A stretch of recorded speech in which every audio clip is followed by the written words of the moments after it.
Hello friends, मैं एकता शर्मा आज आपके लिए लेके आई हूँ वैदिक सभ्यता के कुछ बहुत ही महत्वपूर्ण फैक्ट। उसके जो क्वेश्चंस वैदिक सभ्यता में से जो आते हैं उन क्वेश्चन से रिलेटेड ही ये सारे जो फैक्ट है वो मैं आपके लिए लाई हूँ।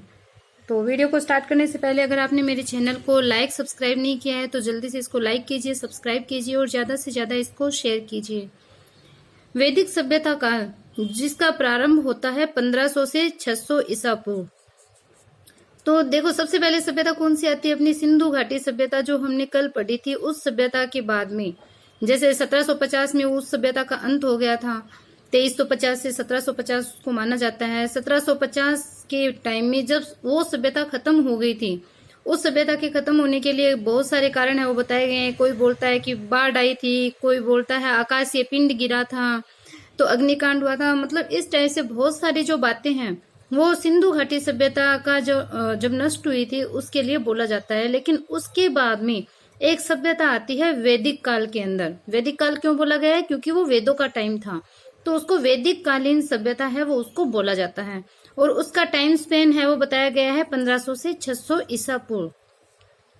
तो अगर 1500 या 1550 के लगभग कोई भी टाइम स्पेन जब आपको ऑब्जेक्टिव में मिलेंगे तो आपको 1500 देखना है कि 1500 अगर दिया हुआ है तो राइट टाइम इसका है वो 1500 ईसा पूर्व से ही माना जाता है। 1500 ईसा पूर्व से 600 ईसा पूर्व। तो ये होता है वैदिक कालीन सभ्यता का प्रारंभ। कई बार जो सन है वो पूछ ली जाती है और यहाँ पे ईसा पूर्व और ईस्वी का आपको ध्यान रखना है। अब वैदिक कालीन जो सभ्यता है वो दो भागों में बंटी हुई थी। ये नहीं है कि एक ही काल में एक ही सभ्यता, मतलब इसको एक ही नाम दे दिया। तो इसको दो भागों में बांटा गया था। तो दो भाग कैसे बने? एक तो जैसे पूर्व वैदिक काल भी बोल सकते हैं इसको, या ऋग वैदिक काल भी बोल सकते हैं। पूर्व वैदिक काल या उत्तर वैदिक काल। तो इस ऋग वैदिक काल का नाम ही पूर्व वैदिक काल है। और इसको ऋग वैदिक काल की जानकारी मतलब हमें कहाँ से मिलती है? अगर क्वेश्चन पूछा जाए कि पूर्व वैदिक काल के बारे में जानकारी का स्रोत क्या है, या ऋग वैदिक काल की जो सभ्यता है उसका प्रमुख स्रोत क्या है? ऋग वैदिक काल से तो आपको समझ में आ रहा है कि ये ऋग्वेद है, इससे जानकारी मिलती है। लेकिन अगर बोले पूर्व वैदिक काल की जो जानकारी है उसका महत्वपूर्ण स्रोत क्या है, या इसकी जानकारी हमें कहाँ से मिलती है, तो इसकी जानकारी मिलती है हमें ऋग्वेद से, जिसको वेदों में सबसे प्राचीन वेद माना गया है। और इस पूर्व वैदिक काल की या ऋग वैदिक काल का जो टाइम स्पेन है वो माना गया है 1500 ईसा पूर्व से 1000 ईसा पूर्व। 1500 ईसा पूर्व से 1000 ईसा पूर्व किसका टाइम? ऋग वैदिक काल का या पूर्व वैदिक काल का। और बाकी का टाइम वो उत्तर वैदिक में आ जाएगा। अब देखो, उत्तर वैदिक काल, जो उत्तर वैदिक काल है इसका टाइम माना गया है 1000 से 600 ईसा पूर्व। और इसकी जानकारी का स्रोत क्या है? इसकी जानकारी के स्रोत है बाकी के ऋग्वेद तो इसमें आ गया, बाकी के जो 3 वेद हैं, सामवेद, यजुर्वेद, अथर्ववेद, जो आरण्यक है, उपनिषद है, इनसे हमें उत्तर वैदिक काल की जानकारी है वो मिलती है। तो ये हो गया इसका इंट्रोडक्शन। वैदिक कालीन सभ्यता का जो इंट्रोडक्शन है वो यहाँ पे हो गया। अब स्टार्ट करते हैं हम वैदिक काल से रिलेटेड जो महत्वपूर्ण प्रश्न, बहुत ही ज्यादा महत्वपूर्ण प्रश्न है वो पूछे जाते हैं, तो उन क्वेश्चन के बारे में हम बात करते हैं।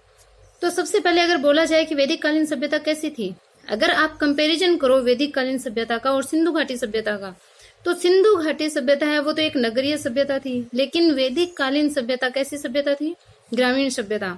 हालांकि ये बाद में आई, लेकिन इसने अपनी जो शुरुआत है वो नए सिरे से करी थी। तो ये ग्रामीण सभ्यता है वो शुरू में हुई। अगर तुलनात्मक रूप से हम बात करें तो वो नगरीय सभ्यता थी और ये ग्रामीण सभ्यता है। सिंधु घाटी में जो सभ्यता थी वो मातृसत्तात्मक थी, लेकिन वैदिक कालीन सभ्यता कैसी थी? पितृसत्तात्मक। मतलब यहाँ पे जो पितृ की जो सत्ता है उसका वो चला करता था। पितृ को आधार मान के जो परिवार है वो चलता था। तो यहाँ पे पितृसत्तात्मक है वो सभ्यता, इसको बोला गया है पितृसत्तात्मक ये टाइम था। और यहाँ पे संयुक्त परिवार की प्रथा थी। जो वैदिक कालीन सभ्यता है वहां पे संयुक्त परिवार की प्रथा है वो थी। तो इसमें एक शब्द को काम में लिया गया है, देखो नप्त्री। नप्त्री। अब क्वेश्चन आ सकता है कि ये जो नप्त्री है वो क्या है? क्वेश्चन आ सकता है, या तो ये आ सकता है नप्त्री शब्द का प्रयोग किसके लिए किया जाता था, या फिर आ सकता है कि नप्त्री है क्या, एक्चुअल में है क्या, क्योंकि ये शब्द सुन के ही ऐसे होता है कि पता नहीं क्या है। तो ये शब्द क्या है, किसके लिए प्रयोग में किया गया था? तो देखो, नाना, दादा, नाती, पोते सबके लिए एक नप्त्री शब्द है, उसको प्रयोग में लिया गया था। तो नप्त्री क्या है?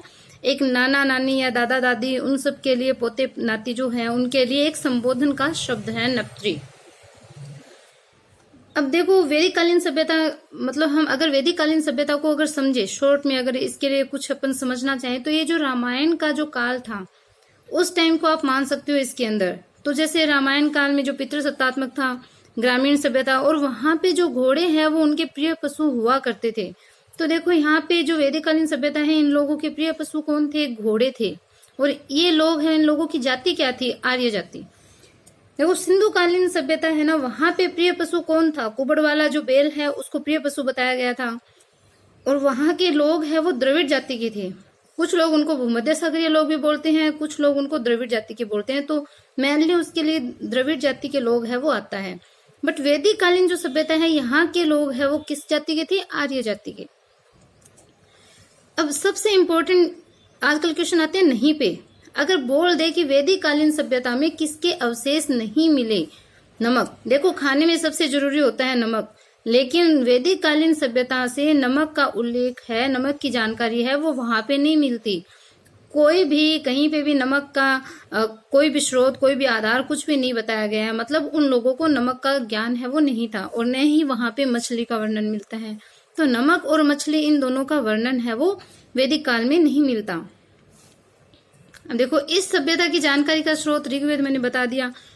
ऋग्वेद जो पूर्व वैदिक कालीन सभ्यता है, उस सभ्यता की जानकारी की बात कर रहे हैं। वैदिक कालीन सभ्यता में तो चारों वेद आ गए, आरण्यक आ गया, उपनिषद आ गए। तो ये सारी चीजें हैं वो इसमें आ जाती है वैदिक कालीन सभ्यता। लेकिन इस सभ्यता, मतलब जो पूर्व वैदिक कालीन जो सभ्यता है, अगर हम इसको बोले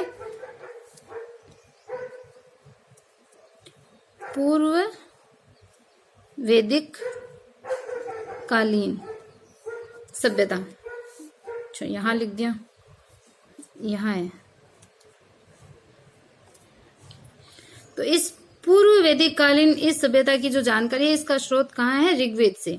और इसका कार्य क्या था? इसका व्यवसाय क्या था? अगर हम बोले, इसका व्यवसाय था पशुचारण। देखो, काम क्या करते थे वैदिक कालीन के लोग? क्योंकि ग्रामीण सभ्यता थी ये, तो ये पशुचारण से ही इन्होंने अपनी शुरुआत है वो करी है। जबकि सिंधु घाटी की जो सभ्यता थी, उसमें लोगों का प्रमुख व्यवसाय क्या था? कृषि थी। और इसके अलावा वो व्यापार भी करते थे। वस्तु विनिमय के आधार पे वहां पे व्यापार किया जाता था। और ये लोग क्या थे? आर्य जो लोग थे वो युद्ध प्रिय लोग थे। देखो, युद्ध प्रिय लोग अपन बोल रहे हैं, तो यहाँ से एक क्वेश्चन और भी आ रहा है। जैसे हीरानंद जो ओझा है, हीरानंद ओझा ने क्या बताया है कि जो राजपूत लोग हैं वो आर्य जाति की संतान उन्होंने बताया है। किसको? राजपूतों को आर्य जाति की संतान बताया है। क्योंकि जो राजपूत लोग हैं, जो क्षत्रिय लोग हैं, मतलब क्षत्रिय श्रेणी की बात कर रहे हैं अपन, तो एकदम आर्य जाति की तरह ही वो क्षत्रिय लोग हुआ करते थे, युद्ध प्रिय हुआ करते थे। उनका शरीर की जो बनावट थी वो भी सेम हुआ करती थी। तो उन्होंने बोला कि ये जो क्षत्रिय है वो आर्य जाति की संतान है। और इन आर्य जाति का जो काम है वो क्या था? पशुचारण। तो पशुचारण का काम था, मतलब जो पशुचारण करवाने वाले होते हैं, मान लो कोई व्यक्ति है वो अपने पशुओं को लेके जा रहा है चराने के लिए, तो वो किसी खेत में या किसी जगह जाएगा, तो जिस व्यक्ति की वो जगह है जहाँ पे वो पशुचारण करवा रहा है, तो वो उससे लड़ाई करेगा, उसको वहां से हटाएगा।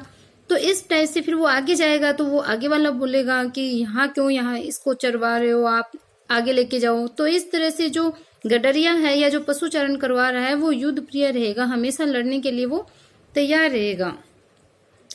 अब बात करें यहाँ पे लेखन की बात करें, तो लेखन का ज्ञान इन लोगों को नहीं था। भाषा उनकी संस्कृत थी। जो वैदिक कालीन सभ्यता के लोग हैं उनकी भाषा है वो संस्कृत थी। और श्रुति के आधार पे इनको जो तैयारी है, जो नॉलेज है, ज्ञान है, वो उनको श्रुति के आधार पे दिया जाता था। श्रुति मतलब जो सुनकर के वो चीज ग्रहण करते थे, वो अपना ज्ञान है वो सुनकर लेते थे। लेखन का ज्ञान इनको नहीं था, क्योंकि लिखा हुआ यहाँ कुछ नहीं मिला। अब सिंधु घाटी सभ्यता के लोगों को लेखन की जानकारी थी।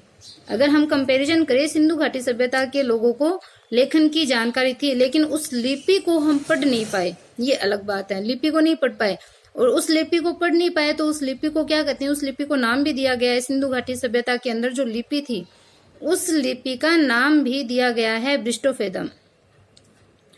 और ये जो सभ्यता है आर्यकालीन, वैदिक कालीन जो सभ्यता है, तो ये लोग निवास कहाँ करते थे। देखो अगर क्वेश्चन पूछ ले, तो अगर क्वेश्चन पूछे, ये यहाँ पे भी काम आएगा। पूर्व वैदिक कालीन जो अपन ने नाम लिया है कि ये जो पूर्व वैदिक कालीन जो सभ्यता है वो कहाँ निवास करती थी, सप्त सिंधु प्रदेश पे। सप्त सिंधु प्रदेश पे ये जो पूर्व वैदिक कालीन सभ्यता है वो निवास करती थी। लेकिन उत्तर वैदिक काल में क्या हुआ, उत्तर वैदिक काल में ये जो सभ्यता है वो निवास कहाँ करने लगी, जो मध्य प्रदेश अपन बोलते हैं अपने भारत के अंदर, या फिर बोल सकते हैं गंगा जो यमुना नदी है उनका जो दोआब क्षेत्र है भारत के अंदर, वहां पे वो आ गई। पूर्व वैदिक काल में तो ये सभ्यता रहती थी सप्त सिंधु प्रदेश में। अभी हम पूर्व वैदिक कालीन सभ्यता के बारे में यहाँ पे पढ़ रहे हैं, उत्तर वैदिक काल की सभ्यता के बारे में आगे पढ़ेंगे। तो देखो पूर्व वैदिक कालीन की जो सभ्यता थी वो कहाँ निवास करती थी, सप्त सिंधु जो प्रदेश है वहां पे ये निवास करते थे। अब मैक्स मुलर ने क्या बोला, इन्हें मध्य एशिया से मानते हैं कि ये मध्य एशिया से यहाँ आए हैं। मतलब धीरे धीरे वो पशुचारण करवाते थे, तो पशुचारण करवाते करवाते वो आगे आगे बढ़ने लगे। जैसे अफगानिस्तान वाली जो साइड है वहां से वो आते आते यहाँ सप्त सिंधु प्रदेश में आगे चरवाते, और वहां से निकल करके वो मध्य प्रदेश जो अपना है, अपना जो गंगा यमुना नदी का जो दोआब क्षेत्र है वहां तक ये लोग पहुंच गए, उत्तर वैदिक कालीन सभ्यता तक आते आते। और इस उत्तर वैदिक कालीन जो सभ्यता है इसके बाद में महाजनपद काल है वो आता है।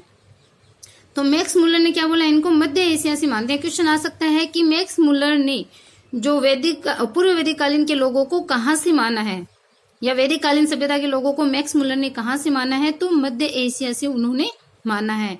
और इनका पूज्य पशु क्या था, देखो गाय। सिंधु घाटी सभ्यता जो थी वहां पे हमें गाय के अवशेष नहीं मिलते। आपको ध्यान से सुननी है पूरी बात, हम कंपैरिजन के साथ में सिंधु घाटी सभ्यता भी यहाँ पे रिवाइज हो रही है। देखो सिंधु घाटी सभ्यता में गाय के अवशेष, गाय की जो जानकारी है वो हमें नहीं मिली, लेकिन वैदिक कालीन सभ्यता में क्या हुआ, उनका पूज्य पशु है वो गाय बन गया। और इनके पूज्य देव कौन हो गए, इंद्रदेव। और सबसे प्राचीन ग्रंथ आप सबको पता ही है कि सबसे प्राचीन ग्रंथ वेद को माना गया है। वेदों में ऋग्वेद को माना गया है। अब ऋग्वेद के बारे में जानकारी यहाँ पे हम पढ़ते हैं। देखो ऋग्वेद, कई बार क्वेश्चन आ जाता है कि ऋग्वेद में कितने मंडल हैं। बहुत बार इस टाइप से क्वेश्चन आता है, और ये क्वेश्चन है वैदिक कालीन सभ्यता से माने जाते हैं कि ऋग्वेद, इसलिए हम ऋग्वेद को यहाँ पे पढ़ेंगे। तो सबसे पहले आपको ध्यान करना है ऋग्वेद में कितने मंडल है, तो ऋग्वेद में 10 मंडल है। अब 10 मंडल में सबसे नवीन प्राचीन मंडल या फिर कुछ जरूरी मंडल है वो ही अपने को याद करने हैं। तो 10 मंडल हैं, इसमें 1017 सूक्त है। अगर सूक्त पूछे कि ऋग्वेद में कितने सूक्त हैं तो 1017 सूक्त है। लेकिन अगर कुल सूक्त बोले, क्वेश्चन को ध्यान से देखना है, अगर आपको बोले कि ऋग्वेद में सूक्त कितने हैं तो वो होंगे 1017। लेकिन अगर बोले ऋग्वेद में कुल सूक्त का मतलब है 11 परिशिष्ट और जोड़े हैं, मतलब कुछ सूक्त हैं जो 11 सूक्त हैं वो रिवाइज हुए हैं। अगर उनको मिलाकर के हम कुल सूक्तों की बात करें तो वो हो जाते हैं 1028। तो अगर क्वेश्चन बोले कि कितने सूक्त है तो 1017 है, और कुल सूक्त की संख्या पूछे तो वो हो जाती है 1028। और 10 मंडल है। अगर ऋचाओं की बात करें, देखो इम्पोर्टेंट क्या होता है, एक तो मंडल इम्पोर्टेंट है, एक सूक्त इम्पोर्टेंट है। ऋचाओं के बारे में भी आपको नॉर्मल जानकारी होनी चाहिए। 10,462 है वो ऋचाएं हैं। और वैसे ही परिशिष्ट को मिलाकर अगर हम बात करें, अगर कुल ऋचाओं की बात करें तो हो जाते हैं 10,580। इसमें 115 परिशिष्ट है वो जोड़े गए हैं। हाँ, एक चीज और ध्यान रखनी है, पूछ सकते हैं कि सूक्त में कितने परिशिष्ट जोड़े गए हैं। क्वेश्चन आ सकता है कि सूक्त में, कुल सूक्त में कितने परिशिष्ट है वो जोड़े गए हैं, तो 11 परिशिष्ट है वो जोड़े गए हैं। अगर ऐसा भी पूछ सकते हैं कि कुल ऋचाओं में कितने परिशिष्ट जोड़े गए हैं, तो 115 परिशिष्ट है वो जोड़े गए हैं। अब ऋग्वेद में जो हमने पढ़े थे सप्त सिंधु प्रदेश, सप्त सिंधु प्रदेश है वो किसको बोलते थे, देखो वहां पे 7 नदियां हैं वो बहा करती थी, उस 7 नदियों का जो स्थान था बहने का उसको सप्त सिंधु प्रदेश है वो बोलते थे। तो उन 7 नदियों के बारे में भी हम पढ़ेंगे कौन कौन सी थी। तो देखो इसमें सबसे पवित्र नदी, ये जो ऋग्वेद है, ऋग्वेद में देखो सबसे पवित्र नदी किसको माना गया है, सरस्वती जो नदी है जो कि अब विलुप्त हो गई है, तो उस सरस्वती नदी को सबसे पवित्र नदी है वो माना गया है। और इस सरस्वती नदी के लिए और क्या नाम आया है, नदी तमे भी आया है या फिर देवी तमे। नदी तमे यानी नदियों में सबसे श्रेष्ठ, देवी तमय यानी इसको एक देवी के तुल्य इसको बताया है, इस नदी को देवी के तुल्य बताया है। सबसे पवित्र नदी है वो सरस्वती नदी को माना गया है। ध्यान से सुना, पवित्र नदी बोला है मैंने। श्रेष्ठ नदी या फिर जिस नदी का सबसे ज्यादा उल्लेख हुआ है वो कौन है? सिंधु नदी। पवित्र और श्रेष्ठ, पवित्र नदी कौन सी? सरस्वती। ज्यादा उल्लेख का भी पूछ सकते हैं या फिर श्रेष्ठ नदी का भी पूछ सकते हैं, तो श्रेष्ठ नदी कौन सी? सिंधु नदी। अब गंगा नदी का उल्लेख हुआ है एक बार, ये पूछ सकते हैं। देखो कई कई चीजें जो होती है ना, जैसे किसी चीज का एक बार या दो बार जैसे उल्लेख होता है तो उसके बारे में भी क्वेश्चन पूछ सकते हैं। क्वेश्चन आ सकता है कि गंगा नदी का उल्लेख ऋग्वेद में कितनी बार हुआ है? 1 2 3 4 ऑप्शन दे देंगे। तो सिर्फ एक बार गंगा नदी का उल्लेख है वो ऋग्वेद में हुआ है। वेरी वेरी इंपॉर्टेंट, आप इसको बोल सकते हो। और इसका नाम है वो जाह्नवी दिया गया है। इस ऋग्वेद के अंदर इसका नाम, गंगा नदी का नाम जाह्नवी दिया गया है। यमुना नदी का जो जिक्र है वो 3 बार हुआ है। और वेदों के रचनाकार है वो कृष्ण द्वैपायन को माना गया है। वेदों का रचनाकार कृष्ण द्वैपायन। यमुना नदी का जो जानकारी है, यमुना नदी का जो जिक्र है वो 3 बार किया गया है। अब देखो 10 मंडल की बात कर ली।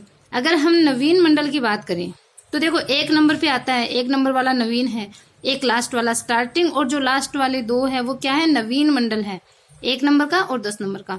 प्राचीन मंडल की बात करें तो 2nd नंबर आ गया, 1 के बाद में 2 आता है, और एक 7 नंबर का। तो 2 नंबर और जो 7 नंबर का जो मंडल है वो तो सबसे प्राचीन मंडल है। और स्टार्टिंग वाला और लास्ट वाला यानी 1 नंबर वाला और 10 नंबर वाले, ये दोनों मंडल क्या है? नवीन मंडल है। तो प्राचीन मंडल है अपने 2 नंबर और 7वां मंडल, और नवीन मंडल कौन सा है? 1 नंबर और 10वां मंडल। और इसमें भी ये जो 7वां मंडल है, प्राचीन मंडल बोला गया है इसको, और ये जो 7वां मंडल है वो उसमें किस चीज का उल्लेख हुआ है यहीं पे बता देती हूँ। इस 7वें मंडल में युद्ध का उल्लेख हुआ है, 10 राज्य युद्ध। 10 राज्य, यहाँ पे 10 देखो 10 नाम दिया है, लेकिन 10 राज्य, 10 का मतलब 10वां मंडल नहीं है, 7वां मंडल। 10 राज्य युद्ध का उल्लेख है, विश्वामित्र युद्ध का उल्लेख है वो 7वें मंडल में हुआ है, जो कि प्राचीन मंडल है। विश्वामित्र, ऐसे याद कर लो, विश्वामित्र प्राचीन काल में थे, प्राचीन टाइम में थे। तो जो प्राचीन मंडल है उसमें ही विश्वामित्र का जिक्र हुआ है, विश्वामित्र के युद्ध का जिक्र हुआ है। तो कौन सा? 7वां मंडल। और नवीन मंडल 1 नंबर 10 नंबर।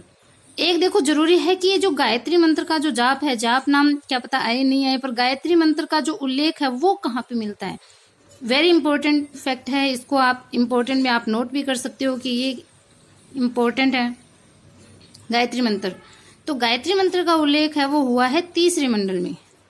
तो 5 मंडल है वो अपने इंपॉर्टेंट हो जाते हैं। नवीन ये 2, प्राचीन मंडल में 2 और 7, 7वें में क्या हुआ है? विश्वामित्र या 10 राज्य युद्ध का वर्णन हुआ है। और ये जो 3रे मंडल में गायत्री मंत्र का उल्लेख हुआ है। और ये जो युद्ध हुआ है वो रावी नदी के किनारे। रावी नदी का प्राचीन नाम क्या था? परुशनी। परुशनी है वो रावी नदी का प्राचीन नाम था। और 10 राज्य युद्ध का वर्णन है वो 7वें मंडल में हुआ है। गायत्री मंत्र का उल्लेख है वो हमें 3रे मंडल में मिलता है। रावी का प्राचीन नाम परुशनी था। तो आज ये पार्ट 1 मान के आप चल सकते हो। पूर्व वैदिक काल के बारे में, सप्त सिंधु प्रदेश के बारे में चलो और देख लेते हैं। 7 नदियां हैं, इनके नाम आप नोट कर लीजिएगा।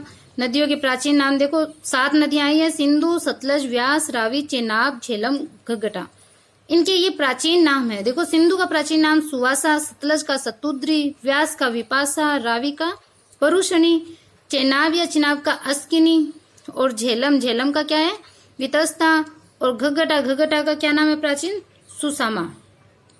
सुसामा इसका प्राचीन नाम है। देखो 10वां मंडल अपना 1 नंबर और जो 10 नंबर का जो मंडल था ये सबसे नवीन मंडल है। तो सबसे नवीन मंडल है, तो 10वें मंडल में जो पुरुष सूक्त है उसको यहाँ पे 10वें मंडल में बताया गया है, पुरुष सूक्त में। और 4 जाति आप नवीन मंडल से याद कर सकते हो कि जातियां हैं वो, जाति है वो नवीन में ही आएगी, पहले जाति नहीं हुआ करती थी। और पुरुष है वो भी नवीन ही है।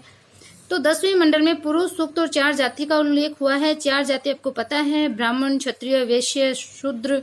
जो ब्रह्मा जी भगवान है उनके मुख से ब्राह्मण का जन्म हुआ था, उनकी भुजाओं से क्षत्रिय का हुआ था, जंघा से वैश्य का हुआ था, पैरों से शूद्र का माना जाता है।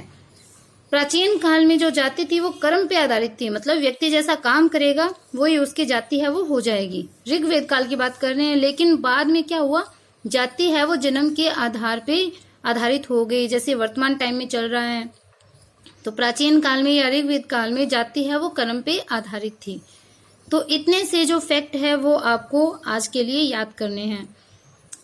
बहुत ही इंपॉर्टेंट फैक्ट है, ये हो जाते हैं। आप प्राचीन नदियों के नाम एग्जाम में पूछे जाते हैं, या फिर ये आ सकता है कि इनका मिलान करो। 4 नदियां दे दी, उनके प्राचीन नाम दे दिए और बोलेंगे कि आप इनके जो राइट जो है उसके आप मिलान करो, क्वेश्चन आ जाएगा। तो इसके क्वेश्चन अब अपन पार्ट 2 में भी करेंगे। अभी उत्तर वैदिक काल के बारे में भी बहुत सारी जानकारी है, वो नेक्स्ट इसका जो पार्ट 2 है उसके अंदर हम इसको पढ़ेंगे। आज के लिए ऋग वैदिक कालीन जो सभ्यता, या फिर आप बोल सकते हो पूर्व वैदिक कालीन सभ्यता है, वो उसके इंपॉर्टेंट फैक्ट है वो सारे कंप्लीट हो जाते हैं। इसके बाद में संस्कार के बारे में, विवाह के बारे में, उनके बारे में हम जानकारी प्राप्त करेंगे पार्ट 2 में। Okay, bye.